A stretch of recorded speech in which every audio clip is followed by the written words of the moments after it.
तमाम शिक्षक साथी का, शिक्षक बंधु का फिर से आज की क्लास में स्वागत है। आप सबका फिर से हम वेलकम करते हैं। आज एक नए टॉपिक के साथ हम हाजिर हुए हैं। हम इस बात की उम्मीद करते हैं कि कल तक जो भी क्लास हुई है आप बहुत अच्छे से पूरी क्लास को समझ गए होंगे, बहुत अच्छे से समझ भी गए होंगे, पूरी तरीके से जो है आपको आ गया होगा, आपकी प्रैक्टिस अच्छी चली होगी, आपकी तैयारी अच्छी चली होगी। हम बिल्कुल इस बात की पूरी उम्मीद रखते हैं आपसे। किसी तरह की प्रॉब्लम हो रही है, आप हमसे संपर्क भी कर रहे हैं, ये अच्छा लग रहा है, तो आप हमारे साथ वीडियो के जरिए, ऑनलाइन क्लासेस के जरिए जुड़े रहिए। अगर आप चैनल पर बिल्कुल नए आए हैं तो जल्दी से सब्सक्राइब कर लीजिए, लाइक बटन दबा दीजिए और बेल आइकन दबाना नहीं भूलिएगा ताकि नया नया वीडियो का नोटिफिकेशन आपको मिलता रहे। तो आज जो हमारे पास एक नया टॉपिक है वो है घात और घातांक। जी, आज हम घातांक की बात करेंगे, घातांक आधारित प्रश्न को देखेंगे। तो जैसा कि आप थंबनेल में लिखा हुआ देख पा रहे हैं, घातांक, घातांक को अंग्रेजी में एक्सपोनेंट्स कहते हैं। घातांक पर आधारित प्रश्नों को हल करने का घातांक का कुछ नियम है। जी, उस नियम को फॉलो करना पड़ता है, उसको याद रखना पड़ता है। उसी नियम के आधार पर हम जो है प्रश्नों को हल करते हैं। अभी भी जो बीपीएससी के एग्जाम हुए हैं उसमें भी घातांक का प्रश्न आया है। अभी हम वो सारे प्रश्न को लेंगे, आप हमारे साथ बने रहिएगा, जल्दबाजी नहीं करिएगा। अच्छा प्रश्न वीडियो के आखिर में होता है, बहुत अच्छे से टिप्स के साथ हम प्रॉब्लम्स को हल करेंगे। आप हमारे साथ बने रहिएगा। कॉपी तो आप ओपन कर ही लिए होंगे, खोल ही लिए होंगे, कॉपी खोल कर बैठिए ताकि जो भी नियम, जो भी उदाहरण, जो भी चीज हम लिखें या आपको लिखा रहे हों, आप कोशिश करें कि वो नोट हो जाए ताकि रिवीजन में आपको आसानी हो। जैसा कि हम हर क्लास में बोलते हैं, हर अगली क्लास में पीछे की क्लास का प्रयोग होता है, वहां पर है फॉर्मूला का, वहां के सूत्र का, या जो भी चीज हम लोग पढ़े हैं, जो भी कॉन्सेप्ट्स पढ़ते हैं उसका प्रयोग होता है, उसका इस्तेमाल होता है। तो बिना देरी किए हम घातांक की क्लास को शुरू करते हैं। तो घातांक के नियम में सबसे पहला नियम है कि आप ऐसे देखते हैं घातांक, जैसे कि हम वर्ग और वर्गमूल पढ़ चुके हैं, घन और घनमूल पढ़ चुके हैं। तो वर्ग किसी भी संख्या पे पावर 2 होना वर्ग कहलाता है। वर्गमूल किसी भी संख्या पर पावर मतलब घातांक 1/2 होना वर्गमूल कहलाता है। इसी तरह पावर 3 होना घन कहलाता है। पावर का 1/3 होना घनमूल कहलाता है। इसी तरह पावर चाहे अपूर्णांक हो, पावर चाहे भिन्न में हो, जिस भी तरह का हो, पावर चाहे ऋणात्मक हो, पावर चाहे धनात्मक हो, हर तरह के प्रश्नों को आज हम देखेंगे। उससे पहले हम घातांक के नियम को समझते हैं। मान लेते हैं आपके पास ये पहला नियम बता रहे हैं, a कोई संख्या है, इस पर आपको पावर m है, तो हम पढ़ते हैं a पे पावर m और बीच में गुणा का चिन्ह आ जाए और a पे पावर n आ जाए। तो आप देख पा रहे हैं हम लिखे हैं a पे पावर m गुणा a पे पावर n। आप अपनी कॉपी में नोट कर लीजिए घातांक के नियम। हाँ, घातांक के नियम, ये हम घातांक के नियम की बात कर रहे हैं। अंग्रेजी में लिखने वाले आप लिख सकते हैं laws of exponents, laws of exponents. तो ये अंग्रेजी में लॉज ऑफ एक्सपोनेंट्स बोलते हैं, हिंदी में घातांक के नियम बोलते हैं। a पे पावर m गुणा a पे पावर n। समझने वाली बात यह है कि नीचे जो संख्या है a, इसको आधार बोलेंगे और उस पे जो m लिखा हुआ है यही घातांक है। तो a पे पावर m गुणा a पे पावर n, जब आधार समान हो, सेम आधार हो, बीच में गुणा का चिन्ह हो, तो हम क्या करते हैं, दोनों क्योंकि सेम है तो एक ही a लिखते हैं और दोनों का जो पावर होता है, दोनों का जो घातांक होता है वो आपस में जुड़ जाता है। हम लिखते हैं a पे पावर m प्लस n। तो समझ गए होंगे, आपको अच्छा लग रहा होगा, बिल्कुल अच्छा लगेगा, आप हमारे साथ बने रहिएगा। इस पे एक हम आपको उदाहरण दे रहे हैं। उदाहरण के रूप में आप समझ सकते हैं कि 5 पे पावर 3 गुना 5 पे पावर 2 ऐसा आ जाए। तो आप देख रहे हैं कि आधार सेम है, आधार समान है, बीच में गुणा का चिन्ह है, तो पावर आपस में जुड़ जाएगा। तो नीचे का 5 5 ही रहेगा और ऊपर 3 जोड़ 2 ऐसे लिखा जाएगा। तो लिखा जाएगा 5 पे पावर 5। अब जो 5 पे पावर 5 है तो 5 को 5 बार गुणा करके आप बहुत आसानी से आंसर इसका लिख सकते हैं। तो ये घातांक का पहला नियम है। घातांक का दूसरा नियम क्या कहता है?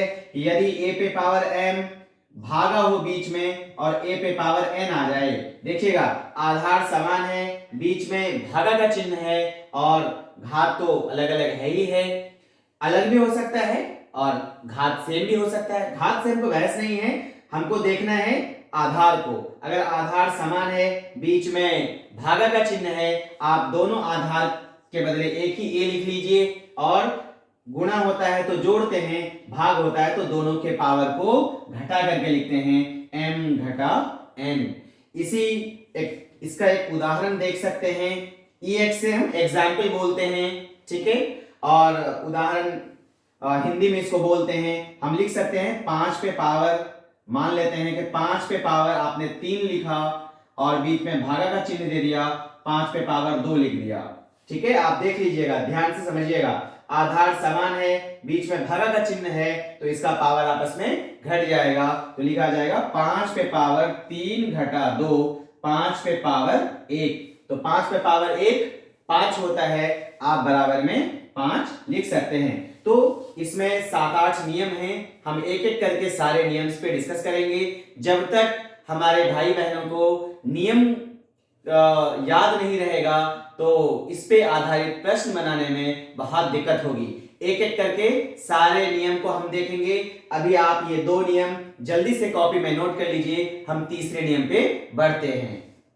चलिए दूसरे हम देखते हैं दूसरे नियम को।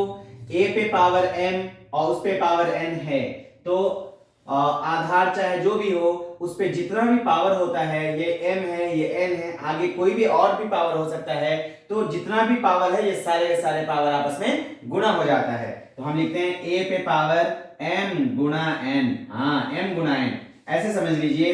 एक उदाहरण के रूप में हम देख सकते हैं a पे पावर, मान लेते हैं यहाँ पे हमको कुछ भी है 3 है, मान लेते हैं 3 पे पावर 2 और उस पे पावर मान लेते हैं 4 है, तो 3 तो 3 ही रहेगा, ये दोनों पावर आपस में गुणा हो जाएगा, 2 चौके 8, तो 3 पे पावर 8 इसका आंसर हुआ। एक और देख लेते हैं, अगर हमारे पास एक और पावर आ जाए, 3 पे पावर मान लेते हैं 3 पे पावर 3 है और उस पे पावर 4 है और उस पे पावर 5 है, देख लीजिए, तो ये 3 तो नीचे 3 ही रहेगा, ये सारा पावर आपस में गुणा हो जाएगा, 3 गुना 4 गुना 5, 3 चौके 12 पंचे 60, 3 पे पावर 60 लिखा जाएगा। तो इस तरह से हम लोग तीसरा नियम देख रहे हैं।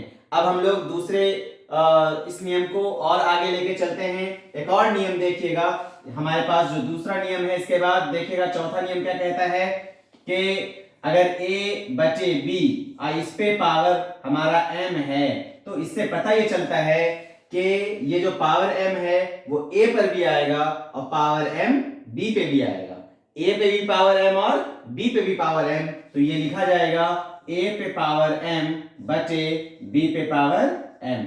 तो आप समझ गए होंगे। इसको उदाहरण के रूप में हम ऐसे देख सकते हैं कि 2/5 पे पावर 3, तो हम लिख सकते हैं 2 पे पावर 3 बटे 5 पे पावर 3। अब 2 को 3 बार गुना करेंगे, 2 गुना 2 गुना 2 तो 8 आ जाएगा, और 5 को भी 3 बार गुना करेंगे, 5 गुना 5 गुना 5, तो 5 पचे 25 पंचे 125, तो 8 बटे 125 ये हमारा आंसर होता है। तो सेम चीज हम गुणा में भी देख सकते हैं, यहाँ a बटे b था, वहां हो सकता है a गुना b बराबर ऊपर में पावर आ जाए m, तो हम लिख सकते हैं a पे पावर m गुना b पे पावर m। तो इस तरह से 5 नियम देखे हैं। इन सारे नियमों को हम प्रयोग करेंगे इस पर आधारित प्रश्नों को हल करने में। अब यहां से अब हम लोग इसको जल्दी से आप स्क्रीनशॉट ले लीजिए, हम दूसरे नियम पर चलते हैं। दूसरा नियम देख लीजिए क्या कह रहा है, a बटे b पे पावर m तो है लेकिन माइनस में है, यहाँ पावर माइनस में है। पावर जब भी माइनस में रहता है तो जब भी हम लोग प्रॉब्लम को हल करते हैं, प्रश्नों को हल करते हैं, नियम ये कहता है कि पावर को प्लस बनाने के लिए ये पलट जाता है, संख्या का हर अंश बन जाता है और अंश हर बन जाता है, जिसको हम लोग बोलते हैं व्युत्क्रम हो जाता है। क्या हो जाता है? व्युत्क्रम, रेसिप्रोकल।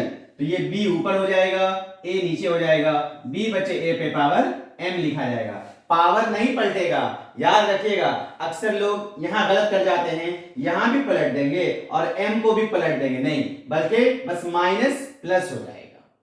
समझ में आ रहा है आपको? इस पे एक उदाहरण हम ऐसा देख सकते हैं, 3/2 पे पावर मान लेते हैं -4 है, तो इसको हम लोग ऐसे देख सकते हैं, माइनस को प्लस बनाने के लिए 2 ऊपर चला जाएगा और 3 नीचे पलट गया और ऊपर -4 की जगह क्या लिखा जाएगा? +4। तो ये समझ गए होंगे आप, बिल्कुल बहुत ध्यान से समझिएगा। एकदम बिल्कुल आखिरी एक और नियम है, उस नियम को भी हम देखते हैं कि अगर कोई भी आधार a है, a की जगह कुछ भी हो सकता है, संख्या में भी कुछ हो सकता है, या XYZ अल्फाबेट्स में भी कुछ भी हो सकता है, a पे पावर 0 हो जाए तो इसका मान क्या हो जाता है? 1 हो जाता है। किसी भी संख्या पे पावर 0 होना मान 1 हो जाता है। ठीक है, इस तरह से हम लोग जितना भी नियम था एक्सपोनेंट्स का, या हम कहें कि घातांक के सारे नियमों को हमने देख लिया। आप एक बार ऊपर से नीचे नजर दौड़ा लीजिए। अब हम लोग दूसरे प्रश्नों की तरफ प्रश्न को लेंगे, प्रश्न को हल कर करके सिखाएंगे। ये जानना जरूरी है, हो सकता है कि नियम में से ही कोई एक चीज डाल दे, क्योंकि अक्सर इम्तिहान के अंदर जो है सूत्र पूछ लिया जाता है, कोई नियम पूछ लिया जाता है, कोई कॉन्सेप्ट पूछ लिया जाता है। तो हमारे शिक्षक भाई बंधुओं को या जो भी बीपीएससी 3rd के अभ्यर्थी हैं उनको ये आना चाहिए कि इस तरह के प्रश्नों को कैसे हल किया जाता है। अगर आप इन सारे नियमों को याद करते हैं, ध्यान लगाते हैं, इसकी प्रैक्टिस रखते हैं, तो आपको प्रॉब्लम बनाने में कहीं कोई दिक्कत का सामना नहीं करना पड़ेगा। अब हम लोग प्रश्नों की तरफ चलते हैं। प्रश्न लिखा हुआ आपके सामने है, आप प्रश्न को देख सकते हैं, इसको पढ़िए। ये बहुत ही महत्वपूर्ण प्रश्न है। अक्सर इस तरह का प्रश्न इम्तिहान के अंदर पूछ ही लिया जाता है। जी आप देख लीजिएगा, इस बार के सक्षमता के परीक्षा के अंदर और बीपीएससी के अंदर ये क्वेश्चन आएगा ही आएगा, ये प्रश्न देखिएगा। और इस तरह के 2-3 प्रश्न और हैं। इस तरह का एक प्रश्न ऐसा है जो अभी एकदम बीपीएससी में आया हुआ है। ठीक है, चलिए देखिएगा, हमारे पास सारे प्रश्न हैं, आप बिल्कुल हमारे साथ बने रहिएगा। हम देखते हैं प्रश्न को। देखिए, इसको पहले हम पढ़ के देखें क्या कह रहा है। x पे पावर b और x पे पावर c ब्रैकेट के अंदर है, और इस सब पे पावर ऊपर a है।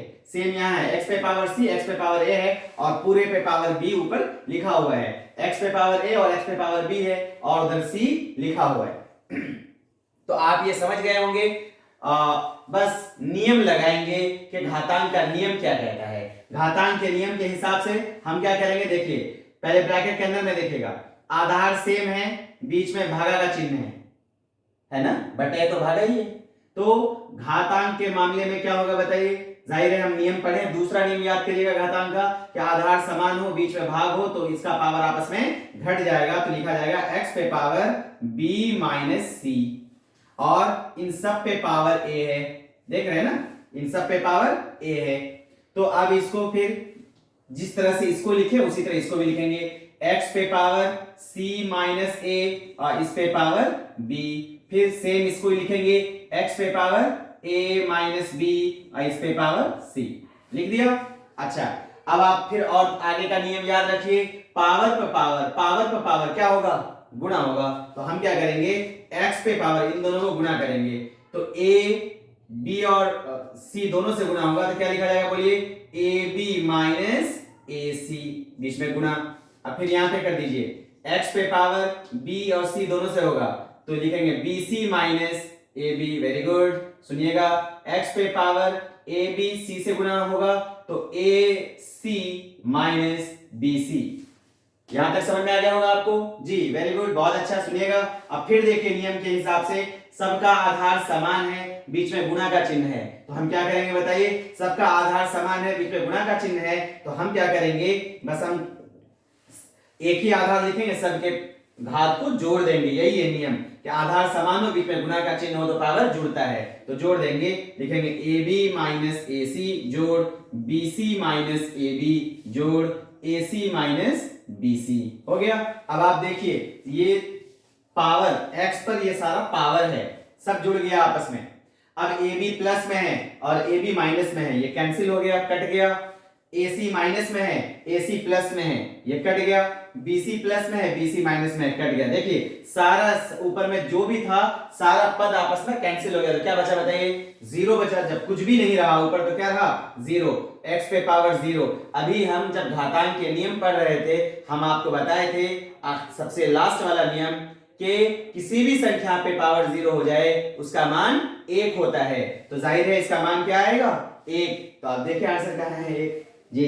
अक्सर याद रखिएगा इस तरह का जो भी प्रश्न होगा एक्स पे पावर जो भी इधर जो भी इधर जो भी, अक्सर उसको हल करिएगा तो आंसर एक ही आएगा, क्योंकि कट पीट के जीरो हो जाता है ऊपर और एक्स पे पावर जीरो का मान एक होता है। तो आपको समझ में आ गया होगा। इस तरह का 2-3 प्रश्न और है मेरे पास, हम वो दोनों तीनों प्रश्न आपके सामने लाएंगे और आप देखिएगा 3 प्रश्न होगा, एक प्रश्न आउट है, आने ही आना है सक्षमता के अंदर और बीपीएससी तीसरे वाले के अंदर। उसी तरह का दूसरा प्रश्न देखते हैं। जैसा कि अभी हम आपसे बता रहे थे कि बहुत अच्छा प्रश्न हमारे पास है, आप हमारे साथ बने रहिएगा, ध्यान से समझिएगा। बीपीएससी में आया हुआ क्वेश्चन है। देखिए फिर उसी जैसा जैसे पहले था, आधार सेम है, बीच में भाग का चिन्ह है। बताइए पावर के साथ क्या मामला होगा? जाहिर है पावर घट जाएगा, तो पावर होगा a माइनस बी। ए और बी घटेगा, a माइनस बी। इन सब पे पावर a प्लस बी है, तो a माइनस बी ये दोनों घट के जो आएगा और a प्लस बी, पावर पर पावर क्या होगा? गुना। तो हम लिखेंगे a माइनस बी गुना a प्लस बी। लिखते ही चलते हैं ताकि टाइम कम लगे। फिर देखिए x पे पावर b और c बीच में भाग है, क्या लिखा जाएगा बोलिए? b माइनस सी और b प्लस सी आकर के गुना होगा। फिर गुना x पे power c minus a Guna c plus a। यहां तक आपको समझ में आ गया? फिर देखते हैं सबका आधार समान है। देखिए सबका आधार समान है, बीच में गुना है, सबका क्या कर दीजिए? सबको जोड़ दीजिए। दो काम एक साथ करेंगे, सारे पावर को जोड़ेंगे भी और ये दोनों आपस में गुना होना चाहता है, ये दोनों गुना होना चाहता है, ये दोनों गुना होना चाहता है, हम गुना भी करते चलेंगे। देखिए a माइनस बी गुना a plus B, a minus B गुना a plus B, a square minus B square होता है इसका फॉर्मूला, ठीक है? a minus B into a plus B, a square minus B square, तो हम लिखेंगे a square minus B square. आप चाहें तो अपनी कॉपी में फॉर्मूला नोट कर लें, a plus B into a minus B, मतलब a प्लस बी गुना a माइनस बी, जैसा यहाँ लिखा हुआ है बराबर में लिख सकते हैं a square minus B square, गुणा करके यही आता है। उसके बाद इसको देखिए फिर जोड़ेंगे, जोड़ का चिन्ह देंगे, b प्लस सी गुना b माइनस बी प्लस सी गुना b माइनस सी, जाहिर है क्या लिखा जाएगा बोलिए? b स्क्वायर माइनस सी स्क्वायर, इसी फॉर्मूले पे आधार पर। फिर plus c plus a Guna c minus a, c square minus a square. यहां तक सबको समझ में आ गया? अब फिर देखिए a स्क्वायर प्लस में है, a स्क्वायर माइनस में है, काट दीजिए। b स्क्वायर माइनस में, b स्क्वायर प्लस में, काट दीजिए। c स्क्वायर माइनस प्लस, काट दीजिए, कट गया। तो बताइए x पे पावर क्या बचा? जीरो। मान क्या होना चाहिए? एक। समझ में आ गया? इस तरह का जो भी प्रश्न होता है, जस्ट अभी हम 1 मिनट पहले बोल भी रहे थे कि अक्सर इस तरह के प्रश्न का मान एक होता है। अगर आपको आंसर लगाना भी हो तो अगर आप लगा देते हैं एक तो गलत नहीं होगा, ठीक है? तो अब हम इसी तरह का दूसरा प्रश्न देखते हैं, वो प्रश्न आपके होमवर्क में होगा, आप और हमको बताएंगे कि क्या आता है आंसर। उसी तरह का दूसरा प्रश्न हमारे पास है, आप देख लीजिए, x पे पावर b बटे x पे पावर c, सेम उसी जैसा है ना? हाँ, तो इसको हम बनाएंगे नहीं, ये आपके होमवर्क के लिए है, आप इसको लिख लीजिए होमवर्क के लिए, इसको लिखिए कॉपी में और आप इसको बनाने का प्रयास कीजिएगा। और आप देख ही रहे हैं आंसर आप बता भी सकते हैं, जैसे पिछला बना है वैसे ही ये भी बनेगा, कहीं कोई दिक्कत नहीं है, इसका भी वही आंसर होगा जो पिछले वाले का आंसर था, बस शक्ल अलग है क्वेश्चन का, रिजल्ट क्वेश्चन का वही होगा। तो आप इसको नोट ही कर लिए होंगे। अब हम दूसरे प्रश्न की तरफ चलते हैं। अब हम दूसरे प्रश्न को देखते हैं कि वो प्रश्न क्या कहता है, किस तरह का प्रश्न है, कैसा प्रश्न है, ठीक है? चलिए हम लोग दूसरे प्रश्न को देखते हैं। हम लोग दूसरे प्रश्न की तरफ चलते हैं। आप देख लीजिए प्रश्न क्या है, यदि 2 पे power 3x minus 1 plus 10 bracket बंद भागा 7 बराबर 6, तो x का मान क्या होगा? एकदम कुछ नहीं है, हम घातांक के नियम लगाएंगे। पहले ये देखते हैं यहाँ जो भागा है ना, भागा 7, इस 7 को उधर भेजिए, तो 7 का चिन्ह भी भागा है। तो समीकरण में हम बताए थे कि भागा अपना पक्ष छोड़ के दूसरे पक्ष में जाएगा, बाएं से दाएं या दाएं से बाएं, तो भागा किस में बदल जाता है? गुणा में बदल जाता है। तो 7 उधर जाके 6 से गुणा होकर क्या बनाएगा? 42, 6 7 42, और बाकी जो इधर है ये रहने देते हैं। 2 पे पावर 3x माइनस 1 और जोड़ 10 ये रहने देते हैं।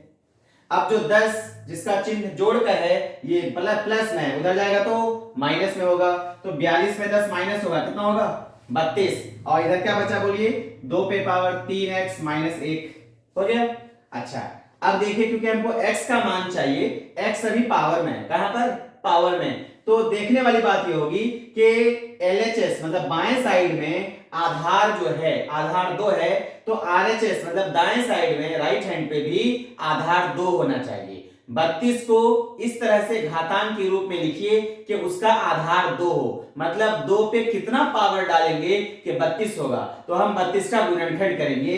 हमारे शिक्षक भाई बहनों को बिल्कुल मालूम होगा कि गुणनखंड कैसे किया जाता है। 32 का गुणनखंड ऐसे ऐसे वाला गुणनखंड याद आ गया, तो जब आप लेंगे तो 2 5 बार आएगा, कितनी बार 5 बार, तो हम लिखेंगे 32 को लिखेंगे 2 पे पावर 5 और ये तो रहेगा 2 पे पावर 3x माइनस 1। क्लियर है, समझ में आ गया। अब देखिए फिर देखिए दोनों पक्ष का आधार समान है, जब आधार समान होता है तो घात और घात आपस में बराबर हो जाता है, तो यहां का घात है 3x माइनस 1 और इधर का घात है 5। अब इसको हल करके x का मान निकाल लीजिए, माइनस 1 उधर चला जाएगा तो माइनस 1 उधर जाकर क्या बनेगा 5 जोड़ 1 क्या बनेगा 6 बनेगा, और इधर बनेगा 3x और 3 से ये कट जाएगा, 3 दूना 6, x का मान क्या आएगा 2। देख लीजिए 2 है कि नहीं, है ना 2 जी। अब जानिए शिक्षक बंधु हम आपसे बिल्कुल ये बात कहेंगे और तमाम तरह के अभ्यर्थी जो अभी बीपीएससी के लिए तैयारी करने जा रहे हैं, ये प्रश्न अभी बीपीएससी में आया हुआ है, दूसरा जो बीपीएससी का एग्जाम हुआ है उसमें ये प्रश्न आया हुआ है। जब भी हम किसी प्रश्न के बारे में आपसे ये कह रहे हैं कि ये इंपॉर्टेंट प्रश्न है आता है, तो समझ जाइए कि वाकई इंपॉर्टेंट है और ये आने वाला है। अगर आप थोड़ा सा ध्यान लगाएंगे तो बिल्कुल आपसे बन जाएगा, ऐसा बिल्कुल नहीं है कि आप नहीं बना पाएंगे। तो इस तरह के प्रश्नों को अक्सर याद ही रखना चाहिए और नियम थोड़ा सा समझ लेना है, आपको आसानी होगी। अभी और हमारे पास प्रश्न हैं, आप बिल्कुल जल्दबाजी में नहीं रहिएगा, हम आज भी करेंगे और यही घात और घातांक कल भी देखेंगे। तो 2 क्लास हम घात और घातांक की लेंगे क्योंकि बहुत ही इंपॉर्टेंट है। 2 क्वेश्चन आया है अभी, हाँ इतना ही इंपॉर्टेंट है। एक बात जानिएगा, कोई टॉपिक ऐसा नहीं होता है जिससे प्रश्न नहीं आता है। जो ज्यादा महत्वपूर्ण टॉपिक है, चैप्टर है, उससे 2 प्रश्न आ जाता है, नहीं तो कम से कम 1 तो आता ही आता है। इसलिए हम आपको एक तरफ से बहुत सीक्वेंस से एक क्रम के अनुसार जो है हम आपको क्रमबद्ध ढंग से टॉपिक्स लेके चल रहे हैं, प्रश्न को लेते हैं, बेसिक कॉन्सेप्ट्स को लेते हैं। आप हमारे साथ चलिए, हमारे सबको हमको फॉलो करिए, देखिए आपका परीक्षा बेहतर होना ही होना है, एकदम गारंटी बात है। हम आप शिक्षक हैं, हम आपके दर्द को समझते हैं, अगर आप हमारे हिसाब से चलेंगे बहुत सही चलेगा।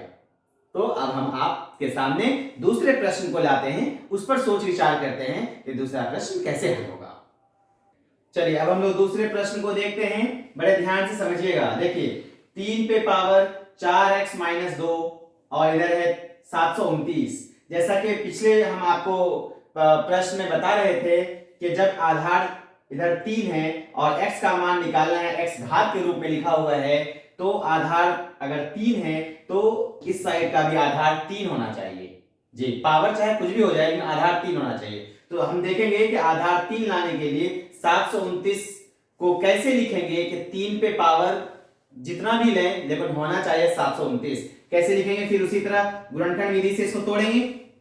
आप लगाइए 3 से काटते चलिए तो 3 6 बार आएगा, कितनी बार आएगा देखिए ना, 3 या 9 या 27 या 81 और 4 बार 81 आता है और 2 बार में 9 आता है, 81 9 आप गुना करिए 729 आ जाएगा। तो 3 पे पावर 6 729 हो जाएगा और इधर है 3 पे पावर 4x माइनस 2। क्लियर है, समझ में आ रहा होगा आपको। तो अब आप देख लीजिए, तो फिर हम देखिए आधार जब दोनों साइड का समान है, पावर और पावर भी आपस में, घात और घात भी समान हो जाएगा। हम लिखेंगे 4x माइनस 2 बराबर 6 माइनस 2 उधर चला जाएगा तो 4x बराबर 8 माइनस 2 उधर जाकर के 6 और 2 8 हो जाएगा जुड़ करके, और 4 दूना 8 कट जाएगा तो x का मान 2 आएगा। लेकिन जब हम ऑप्शन की तरफ देखते हैं तो एक भी ऑप्शन हमारे से नहीं मैच करता है। इससे पता चलता है कि इनके सारे ही ऑप्शन गलत हैं, ये सारा ऑप्शन गलत है। या फिर एक ऑप्शन डी में होना चाहिए कोई नहीं, क्या आना चाहिए, कोई नहीं, तब हम कहेंगे कि डी आंसर इसका सही है, कोई नहीं। ठीक है, आपको समझ में आ गया जी। जब हमको तरीका मालूम होगा तो हम तुरंत जज कर सकते हैं। देखिएगा बीपीएससी में 5 ऑप्शन होने लगा है, 3 में आंसर रहता है, कुछ भी रहता है, और ए बी सी और डी में लिखता है कि एक से ज्यादा उत्तर सही है, और ई में लिखता है इनमें से कोई नहीं। तो जब हमारा कॉन्सेप्ट क्लियर रहेगा, बनाने का तरीका मालूम रहेगा, सही तरीके से बना लेंगे, तो अगर हमारा आंसर कुछ आया और जो यहाँ नहीं है तो हम लगा सकते हैं इनमें से कोई नहीं। हम तमाम शिक्षक बंधु से ये कहेंगे, जब भी किसी प्रश्न का उत्तर इनमें से कोई नहीं आप टिक करने जा रहे हैं तो हम आपसे ये कहेंगे कि एक बार उस प्रश्न के हल को जरूर देख लीजिए। थोड़ा सा माइनस प्लस की वजह से आंसर कुछ आना चाहिए, आप कुछ और जाता है, पता चला आप इनमें से कोई नहीं जल्दबाजी में लगा दिए, और वो नहीं बल्कि जो आंसर आना था वो ऑप्शन में मौजूद था, और आपके थोड़ा सा प्लस माइनस की वजह से, थोड़ा सा कैलकुलेशन मिस्टेक होने की वजह से आंसर तक नहीं पहुंच पाए, तो ये गलती हो जाता है। इसलिए हम आपसे ये कहेंगे कि आप हमेशा कोशिश ये कीजिए कि जब भी कोई इनमें से कोई नहीं आप लगाने जा रहे हो टिक, एक बार प्रश्न को दोबारा देख लीजिए कि वाकई जो हम लगाने जा रहे हैं सही है कि नहीं है। देखिए वक्त रहता है, अगर आप अपनी स्पीड को मेंटेन कर लें तो इन चीजों के लिए वक्त बाकी रहता है, और आप ढंग से चलिए, बिल्कुल सही चलेंगे। बस तो अपने जो है तैयारी पे थोड़ा सा ध्यान दीजिए, थोड़ा सा और कितना, देखिए गिनती के दिन बचे हुए हैं, गिनती मुश्किल से 20 से 22 दिन भी बचा हुआ है एग्जाम्स के अंदर। अब किस डेट को हमारा एग्जाम पड़ता है, फॉर्म फिलअप हो रहा है, इसलिए हम आपसे कहेंगे कि खूब तैयारी करिए, दिल मन लगा के करिए, थोड़ा सा रिजर्व होकर के करिए, देखिए आपकी तैयारी बहुत अच्छी होगी। तब तक हम लोग दूसरे प्रश्न की तरफ चलते हैं। देखिए कितना अच्छा प्रश्न है, यदि 16 गुना 8 पे पावर n प्लस 2 बराबर 2 पे पावर m, तो m क्या होगा, मतलब m का जो आंसर है वो n के रूप में दिया है, आप देख लीजिए n plus 8, 2n plus 10, 3n plus 2, 3n plus 10, आप इसको हल करना है। तो आप देखिए यहाँ 2 है तो इधर भी पावर 2 में लिखेंगे, 16 को पावर 2 में लिखेंगे, तो 2 पे कितना पावर 16 होगा, निकालिए। तो 2 दूना 4 गुना 8 गुना 16, 4 बार में, तो हम लिखेंगे 2 पे पावर 4 गुना 8 को कैसे लिखेंगे, 2 पे पावर 3, तो लिखेंगे 2 पे पावर 3 और उस पे पावर n प्लस 2, और इधर है 2 पे पावर m। जी ध्यान से समझिएगा। अब देखिए पावर पर पावर गुना होता है, या आप पहले से जान रहे हैं, हम लोग डिस्कस कर चुके हैं, तो लिखेंगे 2 पे पावर 4 गुना पावर पर पावर गुना होता है, तो 2 पे पावर 3 इन दोनों से गुना होगा, तो 3n जोड़ 3 दूना 6 बराबर 2 पे पावर m। अब देख लीजिए फिर से, आधार समान है, बीच में गुना का चिन्ह है, तो पावर को क्या करेंगे, जोड़ देंगे। वेरी गुड, जोड़ देंगे, 2 पे पावर इन सबको जोड़िए, 3n, 3n अकेला है, 6 और 4 10 आपस में जुड़ के बराबर 2 पे पावर m आया। अब फिर देख लीजिए दोनों साइड, इधर भी आधार 2 है, इधर भी आधार 2 है, आधार आधार समान होता है तो पावर पावर भी समान होता है, तो लिखेंगे 3n जोड़ 10 बराबर m। तो m का मान 3n प्लस 10, 3n जोड़ 10। अब देख लीजिए m का मान कहाँ है, देख रहे हैं ना, 3n जोड़ 10, यहाँ भी 3n जोड़ 10, तो डी आंसर इसका सही है। तो इस तरह से हम प्रश्नों को देखें, और बहुत अच्छा प्रश्न अभी हमारे पास और है। कल एक और पार्ट इसका हम लोग लेंगे, कल दूसरे पार्ट में इसको पूरी तरह से समाप्त करेंगे, क्योंकि अभी हमारे पास करनी वाला जो है बचा हुआ है, करनी प्रश्न भी देखेंगे जिसको हम लोग सर्च बोलते हैं। तो उस तरह के हम लोग प्रश्नों को देखेंगे, और अक्सर आता ही आता है ऐसा प्रश्न, कई सारा प्रश्नों का कलेक्शन अभी हमारे पास है, हम लोग कल देखेंगे इसको। आप हमारे साथ बने रहिएगा, हम डेली आपके साथ आते हैं, बिल्कुल वीडियो के जरिए डेली आप तक पहुंचते हैं। आप बस हमारे वीडियो को लाइक और सब्सक्राइब करते रहिए, शेयर कर दीजिए, घुमा घुमा के देखिए, आगे पीछे करके देखिए, आपको पूरा समझ में आएगा। नहीं समझ में आए तुरंत हमसे संपर्क साधने की कोशिश करिए ऑनलाइन, हम आप तक जरूर पहुंचेंगे। फिर हम कल एक्सपोनेंट्स और घात के साथ पार्ट 2 के साथ आपके साथ हम कल पहुंचने वाले हैं बहुत जल्द, और तब तक के लिए आप अब तक के गणित की प्रैक्टिस रखिए। कल फिर हम आपसे मुलाकात होगी, हमारी मुलाकात होगी अपने वादे के मुताबिक। हमने आपको पास कराने का गणित के अंदर बिल्कुल ठेका ले रखा है, आप हमारे साथ चलते रहिए। हमारे कंधे से कंधा मिलाकर चलिए, हमको मोटिवेट भी करिए, चैनल को लाइक और सब्सक्राइब करिए, इसको प्रमोट करिए। हम आपके साथ बने रहते हैं। तब तक के लिए विदा होते हैं। Good bye.